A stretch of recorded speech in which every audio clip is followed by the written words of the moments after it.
Hi students, welcome to RC Reddy IAS study circle. ఈరోజు మనం October current affairs RC Reddy magazine నుంచి చూద్దాం. స్పెసిఫికల్గా ఇప్పుడు మనం తెలంగాణ కరెంట్ అఫైర్స్ చూద్దాం.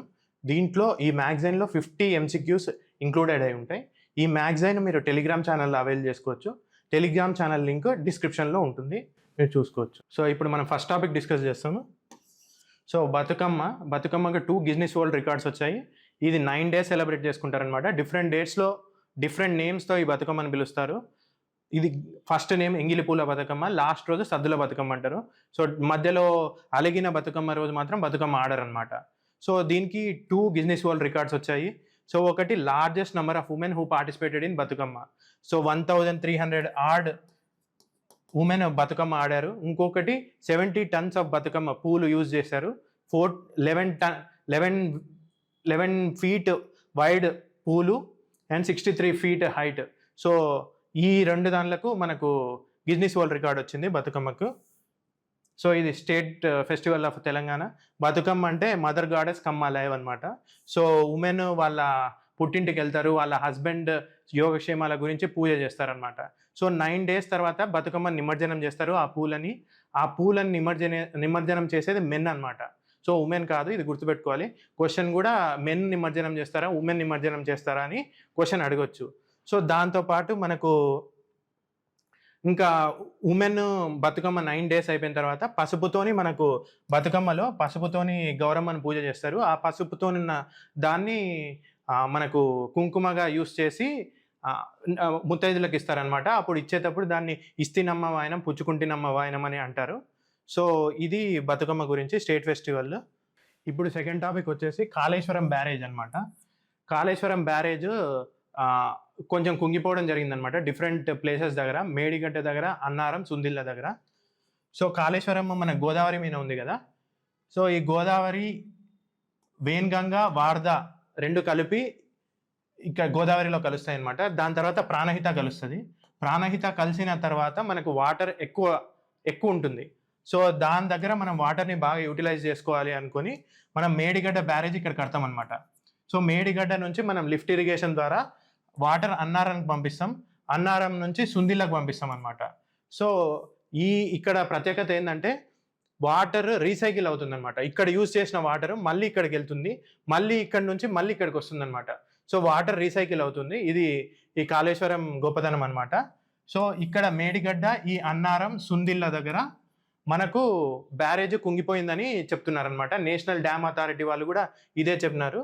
సో దీన్ని రీహాబిలిటేట్ చేయడానికి మనకు ఇప్పుడు ప్రాజెక్ట్ అనేది తీసుకున్నాం అనమాట. సో కాళేశ్వరం గురించి ఒక కమిటీ కూడా ఎస్టాబ్లిష్ చేసినారు, ఘోష్ కమిటీ. ఆ కమిటీ ఏం చెప్పిందంటే ఇక్కడ ఈ బ్యారేజ్, ఈ కాళేశ్వరం కన్స్ట్రక్ట్ చేస్తున్నప్పుడు చాలా ఇర్రెగ్యులారిటీస్ జరిగినాయి అని చెప్పుకోవచ్చు అనమాట. సో ఈ కాళేశ్వరం వల్ల యూజెస్ ఏంటంటే ఇది హైదరాబాద్కి వాటర్ సప్లై చేస్తుంది. సో ఈ క్యాచ్మెంట్ ఏరియా 18 lakh ఎకర్స్కి మనకు ఇరిగేషన్ ఫెసిలిటీస్ ప్రొవైడ్ చేస్తుంది. మోర్ దాన్ 4 lakh ఎకర్స్కి స్టెబిలైజేషన్గా యూజ్ అవుతుంది. ఇంకోటి ఎన్రూట్ ఏరియాస్లో కూడా మీకు వాటర్, ఇరిగేషన్ ఫెసిలిటీస్ ఇది ప్రొవైడ్ చేస్తుంది అనమాట. సో ఇది కాళేశ్వరం బ్యారేజ్ గురించి గోదావరి దగ్గర. సో కాళేశ్వరం ముందు సో శ్రీపాద ఎల్లంపల్లి ప్రాజెక్ట్ ఉంటుంది. సో కాళేశ్వరం బ్యారేజ్లో భాగంగానే ఇది. సో దానికంటే ముందు గోదావరిలోనే మనకు శ్రీరామ్ సాగర్ ప్రాజెక్ట్ ఉంటుంది, పోచంపల్లి శ్రీరామ్ సాగర్ ప్రాజెక్టు. సో ఇది కాళేశ్వరంలో భాగంగా కాదు, ఇది ఒక ఇండిపెండెంట్ ప్రాజెక్ట్ అనమాట. గోదావరిలోనే ఉంటుంది, గోదావరి రివర్ పైన. ఇప్పుడు థర్డ్ టాపిక్ డిస్కస్ చేద్దాము. థర్డ్ టాపిక్ బీసీ రిజర్వేషన్ గురించి. 3rd, 7th, 8th same BC reservation గురించి ఇక్కడే డిస్కస్ చేద్దాం ఆ టాపిక్స్. సో 42% రిజర్వేషన్ లోకల్ బాడీస్లో స్టేట్ గవర్నమెంట్ ఇవ్వాలి అని అనుకుందనమాట బీసీస్కి. సో దానికోసం ఒక సెన్సస్ కండక్ట్ చేసింది స్టేట్ గవర్నమెంట్. దాని పేరు ఏంటంటే social, economic, environment, educational, political, caste survey అనమాట. సో దీన్ని ఈ క్యాస్ట్ సర్వే ద్వారా డిఫరెంట్ స్టేట్లో డిఫరెంట్ క్యాస్ట్ ఎంత కంపోజిషన్లో ఉన్నాయి, వాళ్ళ బ్యాక్వర్డ్నెస్ ఏది అని ఈ సర్వే చూసిందనమాట. ఈ సర్వేని స్క్రూటినైజ్ చేయడానికి జస్టిస్ సుదర్శన్ రెడ్డి కమిటీ కూడా అపాయింట్ చేశారనమాట. ఈ సుదర్శన్ రెడ్డి కమిటీ ఏం చెప్పిందంటే టోటల్గా స్టేట్లో 56% బీసీస్ ఉన్నారు, వాళ్ళకు 42% రిజర్వేషన్ ఇవ్వాలని అది రికమెండ్ చేసిందనమాట. సో దాని తర్వాత స్టేట్ గవర్నమెంట్ ఒక ఇండిపెండెంట్ కమిషన్ని అపాయింట్ చేసిందనమాట. ఆ కమిషన్ పేరు ఏంటంటే భూసాని వెంకటేశ్వరరావు కమిషన్. సో ఈ భూసాని వెంకటేశ్వరరావు కమిషన్ కూడా టోటల్గా ఈ క్యాస్ట్ సర్వే ఇదంతా చదివి 42% రిజర్వేషన్ లోకల్ బాడీస్లో బీసీస్కి ఉండాలని చెప్పాడనమాట. సో అది ఇంప్లిమెంట్ చేస్తూ గవర్నమెంట్ ఒక బిల్ని పాస్ చేసింది. ఆ బిల్ని పాస్ చేసి గవర్నర్కి అసెంట్కి పంపించింది అనమాట. గవర్నర్ 3-4 months అతని దగ్గరనే పెట్టుకుని దాని తర్వాత మళ్ళీ ప్రెసిడెంట్కి రెఫర్ చేస్తాడనమాట, రిజర్వ్ చేస్తాడు ఆ బిల్ని. సో ఎంతున్నా ప్రెసిడెంట్ ఇంకా అసెంట్ ఇవ్వడు ఆ బిల్కి. కానీ సుప్రీంకోర్టు రీసెంట్ జడ్జిమెంట్ ఏం చెప్పిందంటే office of governor versus state of తమిళనాడులో సుప్రీంకోర్టు 3 months కంటే ఎక్కువ గవర్నర్ పంపించి ప్రెసిడెంట్కి 3 months కంటే ఎక్కువ పెట్టుకున్నాక అది డీమ్డ్ అసెంట్ ఇచ్చినట్టే అని చెప్పింది అనమాట. సో దాని బేసిస్ మీద ఈ బిల్ పాస్ అయిందని గవర్నమెంట్ అనుకొని ఒక జీవోని కూడా తెచ్చిందనమాట. ఆ జీవోలో ఏం చెప్పినారంటే 42% వీళ్లకు లోకల్ బాడీస్లో బీసీస్కి రిజర్వేషన్ ఇచ్చారు అని ఆ జీవో చెప్తుంది. ఆ జీవోని ఛాలెంజ్ చేశారనమాట హైకోర్టులో. హైకోర్టు ఏం చెప్పింది, హైకోర్టు స్టే ఇచ్చింది ఆ బిల్ మీద. ఎందుకంటే సో more than 15% బ్రీచ్ అవుతుంది. సో ఇంద్రసాని కేసులో సో టోటల్ రిజర్వేషన్ అందరికి ఎస్సీ ఎస్టీ ఓబీసీ అందరికీ more than 50% కంటే ఎక్కువ ఉండకూడదు అనమాట. సో ఈ జడ్జిమెంట్ సుప్రీంకోర్టు జడ్జిమెంట్స్ని బ్రీచ్ అవుతుంది ఆ లిమిట్ని. ఇంకొకటి డిఫరెంట్ జడ్జిమెంట్స్ ఉన్నాయన్నమాట. మీరు more than 50% కంటే ఎక్కువ రిజర్వేషన్ ఇవ్వాలి అనుకుంటే సుప్రీంకోర్టు వికాస్ కిషన్ రావు కేసులో ఏం చెప్పిందంటే ట్రిపుల్ టెస్ట్ని ఫాలో కావాలి. ఈ ట్రిపుల్ టెస్ట్ ఏంటంటే స్టేట్ గవర్నమెంట్ బీసీస్ యొక్క బ్యాక్వర్డ్నెస్ ప్రూవ్ చేయాలి, వాళ్ళ ఇన్అడిక్వేట్ రిప్రజెంటేషన్ ప్రూవ్ చేయాలి. వాళ్ళ రిప్రజెంటేషన్ ఇన్అడిక్వేట్గా ఉంది, పాలిటిక్స్లో కానీ ఎకనామీలో కానీ ఎంప్లాయ్మెంట్లో కానీ ఇన్అడిక్వేట్గా ఉంది అని ప్రూవ్ చేయాలి. దాంతోపాటు అడ్మినిస్ట్రేటివ్ ఎఫిషియన్సీకి ఇది దారి చేయకూడదు అనమాట. అడ్మినిస్ట్రేటివ్ ఇన్ఎఫిషియన్సీకి ఇది దారి తీయకూడదు. సో ఈ ట్రిపుల్ టెస్ట్ని పాస్ అయితే తప్ప రిజర్వేషన్ more than 50% ఉండకూడదు. ఇంకోటి ఏంటంటే రిజర్వేషన్ ఇలా చేయాలంటే ఇండిపెండెంట్ కమిషన్ ఉండాలన్నమాట. స్టేట్ గవర్నమెంట్స్తో సంబంధం లేకుండా అది ఒక క్వాజీ జ్యుడిషియల్ బాడీ అన్న ఉండొచ్చు, అది ఇండిపెండెంట్గా ఉండాలన్నమాట.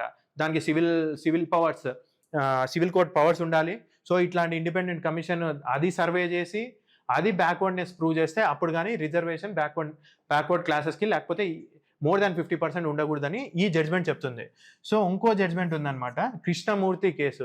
ఈ కృష్ణమూర్తి కేసులో కూడా more than 50% లోకల్ బాడీస్లో ఇవ్వకూడదు అన్లెస్ ట్రిపుల్ టెస్ట్ పాస్ అయితే తప్ప అని చెప్పేసి ఆ కేసు కృష్ణమూర్తి కేసులో కూడా ఉంది. సో అందుకనే రిజర్వేషన్ లోకల్ బాడీస్కి without independent commission taking decision and giving its report BC reservation అనేది రాదు అని చెప్పింది అనమాట హైకోర్టు. సో హైకోర్టు స్టే ఇచ్చింది ఈ జీవో మీద. వీళ్ళు స్పెషల్ లీవ్ పిటిషన్ ద్వారా state government special leave petition file చేసింది సుప్రీంకోర్టులో. Article 136 of the constitution special leave petition గురించి డీల్ చేస్తుంది. సో ఈ స్పెషల్ లీవ్ పిటిషన్ ఏం చెప్తుందంటే any decision judgement order decree ఏదైనా పాస్ చేసినా ఒకవేళ మొత్తం జడ్జిమెంట్ తర్వాత అపీల్ చేసుకోవచ్చు, ఈవెన్ మిడిల్లో ఇంటరాక్టివిటీ ఉన్నప్పుడు కూడా మనము సుప్రీంకోర్టులో అపీల్ చేసుకోవచ్చు అనమాట. సో ఈ స్పెషల్ లీవ్ పిటిషన్ ద్వారా గవర్నమెంట్ అపీల్ చేస్తే సుప్రీంకోర్టు కూడా మేము ఇంటర్ఫియర్ కాము, స్టే కంటిన్యూ అవుతుంది అని చెప్పింది.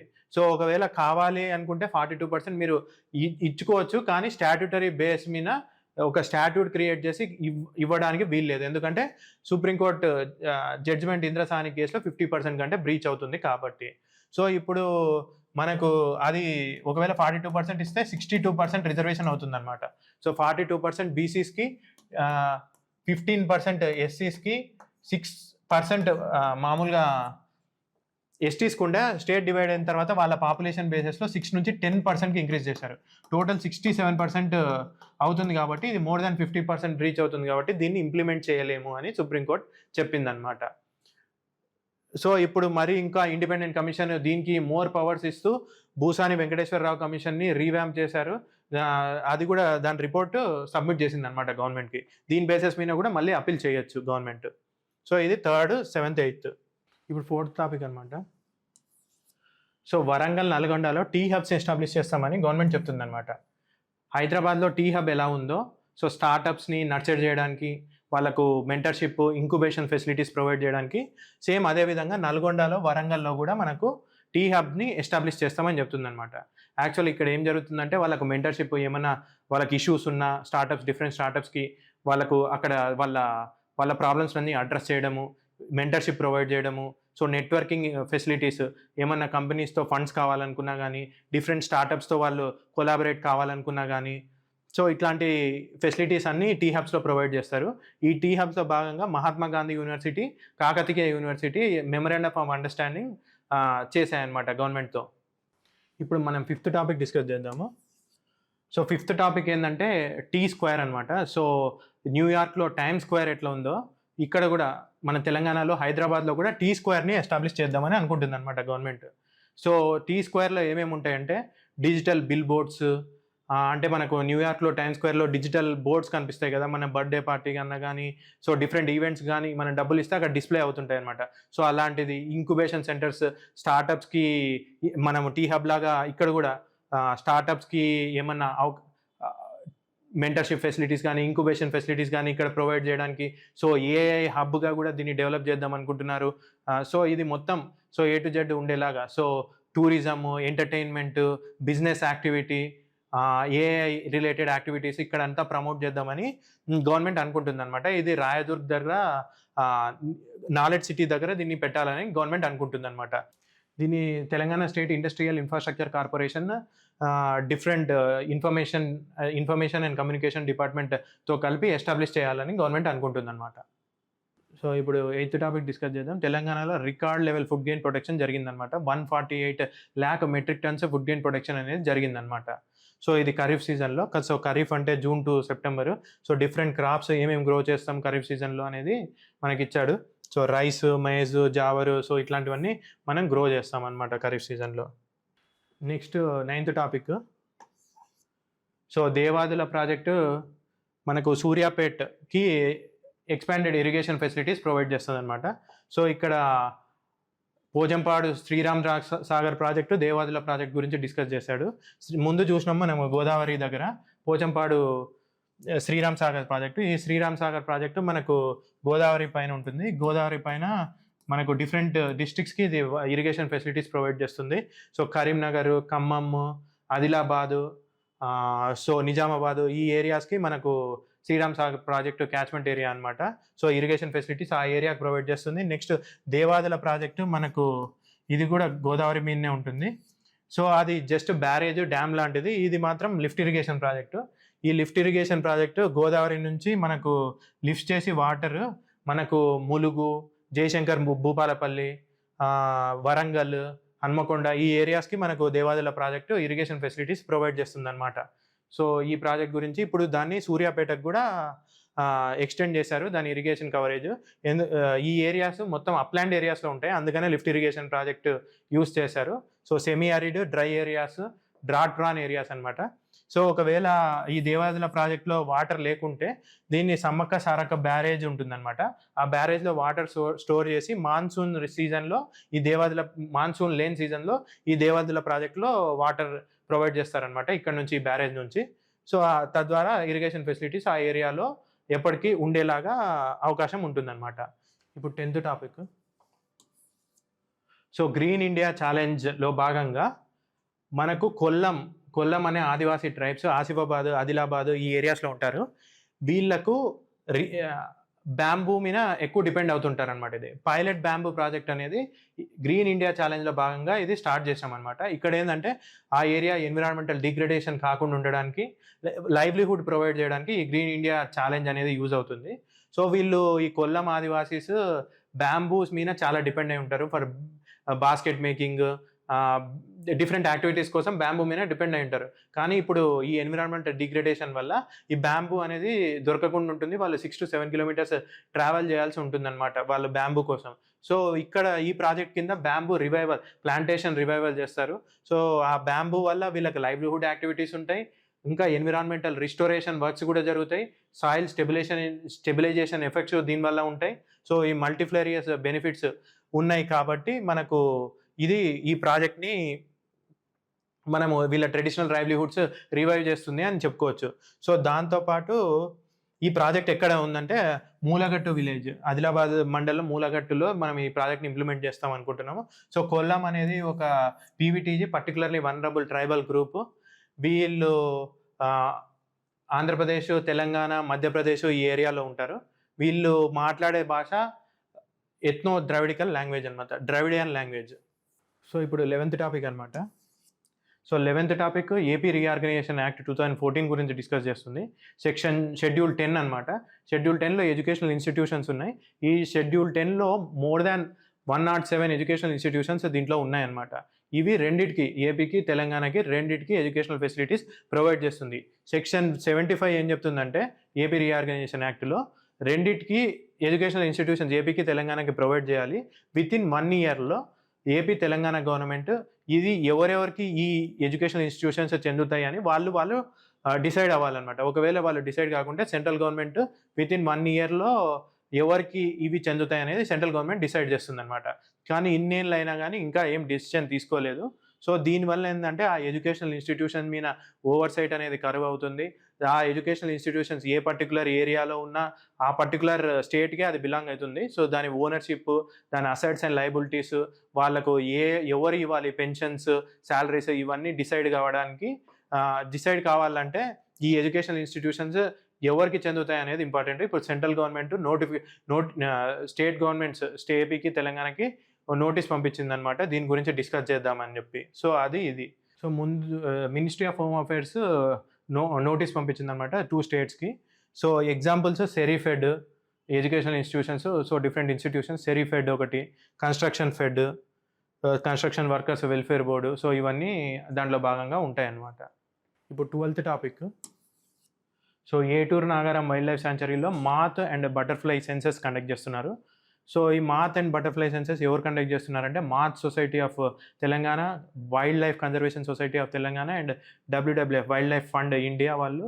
సో ఓరుగల్లు వైల్డ్ లైఫ్ శాంచురీలో ఇది కండక్ట్ చేస్తున్నారనమాట. సో మాత్ బటర్ఫ్లై ఎందుకు అవసరం అంటే ఇది ఎకలాజికల్ ఇండికేటర్స్ అనమాట. సో క్లైమేట్ చేంజ్ ఏమైనా జరుగుతుందా, ఎన్విరాన్మెంటల్ డిగ్రేడేషన్ ఏమైనా జరుగుతుందా, ఇవి ఇండికేట్ చేస్తాయి అనమాట. సో దాంతోపాటు దీన్ని రిస్టోర్ చేసేయడానికి కూడా డిఫరెంట్ ప్లాంట్స్, ఏ ప్లాంట్స్ మీద ఇవి డిపెండ్ అవుతున్నాయి బటర్ఫ్లైస్, దాన్ని ఒకవేళ దాని హ్యాబిటాట్ డిస్ట్రాయ్ అయింటే దాన్ని రిస్టోర్ చేయడము. సో అలా రిస్టోర్ చేయడం వల్ల ఎకో టూరిజంని ఇంక్రీజ్ చేయడము, ఎన్విరాన్మెంటల్ డిగ్రేడేషన్ని తగ్గించడము, ఇవన్నీ ఈ ప్రాజెక్ట్ ద్వారా మనకు వచ్చే బెనిఫిట్స్ అనమాట. సో దాని కంటిన్యూయేషన్ ఇది ములుగు డిస్టిక్లో ఉంది, ఆ ఏటూరు నాగారం వైల్డ్ లైఫ్ శాంచురీ. అక్కడనే మనకు సమ్మక్క సారక్క జాతర కూడా అక్కడే జరుగుతుంది. ఏషియాస్ లార్జెస్ట్ ట్రైబల్ ఫెస్టివల్ అనమాట, అది రిలీజియస్ ఫెస్టివల్. 2 ఇయర్స్కి ఒకసారి అక్కడ జరుగుతుంది. సో ఇప్పుడు 13th topic. Prime minister Komaram భీమ్కి ట్రిబ్యూట్ పే చేశాడనమాట తన మన్ కీ బాత్ ప్రోగ్రాంలో. సో కొమరం భీమ్ ఆసిఫాబాద్ జిల్లాలో పుట్టినాడు. ఈయన స్లోగన్ జల్ జంగన్ జమీన్ అనే స్లోగన్ ఈయననే ఇచ్చాడు. సో ఈయన గోండ్ కింగ్డమ్ని ఎస్టాబ్లిష్ చేయాలనుకున్నాడు. సో నిజాంతో జరిగిన పోరాటంలో ఆయన చనిపోయాడు. సో ఆయన స్ఫూర్తిగానే తెలంగాణ ఆర్మడ్ స్ట్రగుల్ అనేది వచ్చింది. అంతకుముందు ఆయన సిపిఐతో కలిసి గొరిల్లా వార్ఫేర్ కూడా నడిపినాడు. సిపిఐతో కలిసి ఒక కౌన్సిల్ని కూడా ఎస్టాబ్లిష్ చేసినాడు. సో ఆయన ట్రైబల్ మ్యూజియం ఒకటి జోడేఘాట్లో ఈయన పేరు మీదగానే ఒకటి ఎస్టాబ్లిష్ చేయడం జరిగింది. దాని తర్వాత రాజమౌళి కూడా కొమరం భీమ్ గురించి సినిమా కూడా తీయడం జరిగిందనమాట. ఇది Telangana current affairs. Thank you.